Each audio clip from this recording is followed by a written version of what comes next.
बाकी सारे political issues के कारण लेट हुआ, मगर कब से नागरिकता मिलेगी? तो 2014 के पहले से। वो थंब रूल वहीं का वहीं है। आज क्या फर्क पड़ गया है बताइए? कोई फर्क नहीं पड़ा है। भारतीय जनता पार्टी को के लिए ये पॉलिटिकल गेन का मुद्दा नहीं है। भारतीय जनता पार्टी के लिए, हमारे नेता नरेंद्र मोदी जी के लिए अफगानिस्तान, पाकिस्तान और बांग्लादेश से आए हुए करोड़ों शरणार्थियों को उनका अधिकार देने का मुद्दा है, उनकी वेदना से मुक्ति दिलाने का मुद्दा है और उनकी 3 पीढ़ी को न्याय देने का मुद्दा है, जो कांग्रेस पार्टी ने कभी नहीं दिया। आप कह रहे हैं करोड़ों लोग यहाँ आएंगे, लेकिन ये पॉलिटिकल नहीं है, मतलब आपको कोई पॉलिटिकल फायदा नहीं होगा। लेकिन जो विपक्ष है वो कहती है कि आप एक नया वोट बैंक बना रहे हैं, बीजेपी एक नया वोट बैंक बना रही है अपने लिए। देखिए, विपक्ष को और कोई काम नहीं। उन्होंने तो सर्जिकल स्ट्राइक और एयर स्ट्राइक को भी बताया कि आपका पॉलिटिकल फायदा है, तो क्या हम टेररिज्म पर कदम न उठाए? इन्होंने 370 को भी बताया कि ये आपके पॉलिटिकल फायदे के लिए कर रहे हैं। हम 1950 से कह रहे हैं कि हम 370 को हटाएंगे। उनका हिस्ट्री है, जो बोलते हैं वो करते नहीं है। मोदी जी का हिस्ट्री है, जो भारतीय जनता पार्टी ने कहा है, नरेंद्र मोदी ने कहा है, वो पत्थर की लकीर है।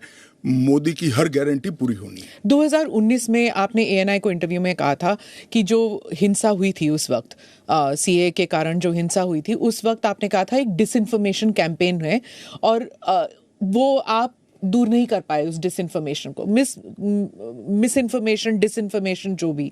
इस बार क्या पार्टी जो है या सरकार जो है उसको अलग कर पाई है? सुमिता जी, दरमियान में मैंने कहा 41 टाइम, 41 बार अलग अलग मंचों से इसके बारे में मैंने डिटेल बात करी है कि इस देश के अल्पसंख्यक माइनॉरिटीज या तो किसी और व्यक्ति को डरने की जरूरत नहीं है, क्योंकि CAA में किसी की नागरिकता लेने का प्रावधान ही नहीं है। CAA सिर्फ और सिर्फ 3 देश, अफगानिस्तान, पाकिस्तान और बांग्लादेश से हिंदू, सिख, बौद्ध, क्रिश्चियन और पारसी, जो जैन और पारसी शरणार्थी आए हैं, इनको उनका अधिकार देने का कानून है, नागरिकता देने का कानून है, जिससे इनके जीवन की वेदनाओं को हम कम कर पाए।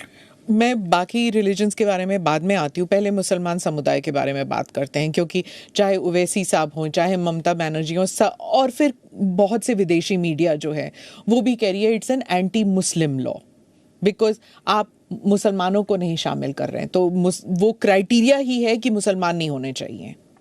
ऐसा नहीं है। आप इस लॉ को आइसोलेशन में नहीं दे सकती। इस देश का एक इतिहास है। 15 अगस्त 1947 को देश का विभाजन हो गया, देश 3 हिस्सों में बंट गया। वो बैकग्राउंड है। भारतीय जनसंघ, भारतीय जनता पार्टी हमेशा विभाजन का विरोध किया। हम कभी सहमत नहीं थे। इस देश का विभाजन धर्म के आधार पर होना ही नहीं चाहिए था, मगर उस वक्त किया गया। जब धर्म के आधार पर आप विभाजन करते हो और वहां जो अल्पसंख्यक है उन लोगों पर ढेर सारे अत्याचार हो, धर्म परिवर्तन कराए जाए, इनकी महिलाओं को अपमानित किया जाए, वो माँ, बहन, बेटी के लिए वो शरण में आए भारत की, तो क्या उसको यहाँ नागरिकता का अधिकार नहीं है? और स्वयं कांग्रेस के नेताओं ने आजादी के वक्त सैकड़ों भाषणों में कहा है कि अभी मारकाट चल रही है, अभी जहां है वहां रह जाइए, बाद में जब कभी भी भारत में आएंगे आपका स्वागत है।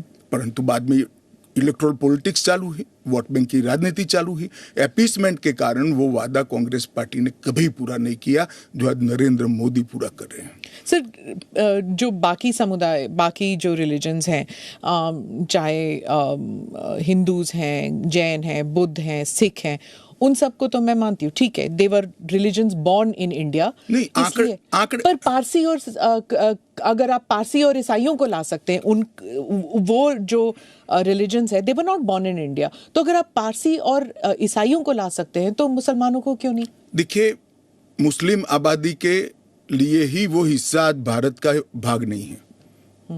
वो भूमि इसीलिए दे दी गई थी। फिर तो हर देश से अव्यवस्था से जो आना चाहिए, इसके लिए भारत के दरवाजे खोल लो। भारत कहां बचता है? अखंड भारत के जो लोग हिस्सा थे और जिन पर धार्मिक प्रताड़ना हुई है उसको शरण देना मैं मानता हूं हमारी नैतिक जिम्मेदारी है और हमारी कॉन्स्टिट्यूशनल रिस्पॉन्सिबिलिटी। और स्मिता जी, आप आंकड़े की गहराई में जाइए। जब विभाजन हुआ तब पाकिस्तान में 23% हिंदू थे, हिंदू और सिख थे। आज 3.7% बच गए। कहाँ गए सारे? इतने सारे तो यहाँ आए नहीं। धर्म परिवर्तन हुआ, अपमानित किया गया, दोयम दर्जे के नागरिक के नाते इनको रखा गया। कहाँ जाएंगे ये लोग? क्या देश इसका विचार नहीं करेगा? देश की पार्लियामेंट इसका विचार नहीं करेगी? देश की पॉलिटिकल पार्टियों ने इनका विचार नहीं करना चाहिए? इसमें अहमदी मैं है, बांग्लादेश भी है। मैं बांग्लादेश की बात करता हूँ जी। 1951 में हिंदुओं का प्रतिशत 22% था। मैं 51 की बात कर रहा हूँ, बांग्लादेश की 51 के आंकड़े हमारे पास है। 2011 की जनगणना में वो 10% रह गए। कहाँ गए वो लोग? ਤਾਂ ਇੱਕ ਵਾਰ ਮੁੜ ਤੋਂ ਦੱਸ ਦਈਏ, ਗੱਲਬਾਤ ਕੀਤੀ ਜਾ ਰਹੀ ਸੀ ਗ੍ਰਹਿ ਮੰਤਰੀ ਅਮਿਤ ਸ਼ਾਹ ਦੇ ਵੱਲੋਂ ਵੱਡਾ ਬਿਆਨ ਸੀਏ ਨੂੰ ਲੈ ਕੇ ਉਹਨਾਂ ਦੇ ਵੱਲੋਂ ਦਿੱਤਾ ਗਿਆ ਕਿ ਕਦੇ ਵੀ ਵਾਪਸ ਨਹੀਂ ਹੋਏਗਾ ਸਿਟੀਜ਼ਨਸ਼ਿਪ ਅਮੈਂਡਮੈਂਟ ਐਕਟ ਯਾਨੀ ਕਿ ਨਾਗਰਿਕਤਾ ਸੋਧ ਬਿੱਲ। ਵੱਡਾ ਬਿਆਨ ਗ੍ਰਹਿ ਮੰਤਰੀ ਅਮਿਤ ਸ਼ਾਹ ਦੇ ਵੱਲੋਂ ਦਿੱਤਾ ਗਿਆ ਹੈ ਕਿ ਇਹ ਬਿੱਲ ਵਾਪਸ ਨਹੀਂ ਹੋਏਗਾ ਕਿਉਂਕਿ ਲਗਾਤਾਰ ਜਿਹੜੇ ਵਿਰੋਧੀ ਧਿਰ ਨੇ, ਆਮ ਆਦਮੀ ਪਾਰਟੀ ਹੋਵੇ ਜਾਂ ਫਿਰ ਹੋਰ ਪਾਰਟੀਆਂ ਹੋਣ, ਉਹਨਾਂ ਦੇ ਵੱਲੋਂ ਕਿਹਾ ਜਾ ਰਿਹਾ ਹੈ ਕਿ ਇਸ ਦੇ ਨਾਲ ਨਾਗਰਿਕਤਾ ਜਿਹੜੀ ਹੈ ਚਲੀ ਜਾਏਗੀ, ਖੋਈ ਜਾਏਗੀ। पर इसे विचाले गृह मंत्री का यह वड्डा बयान मायने रखता है। उन्होंने कहा कि कदे भी ये बिल जिहड़ा है वो वापस नहीं होएगा।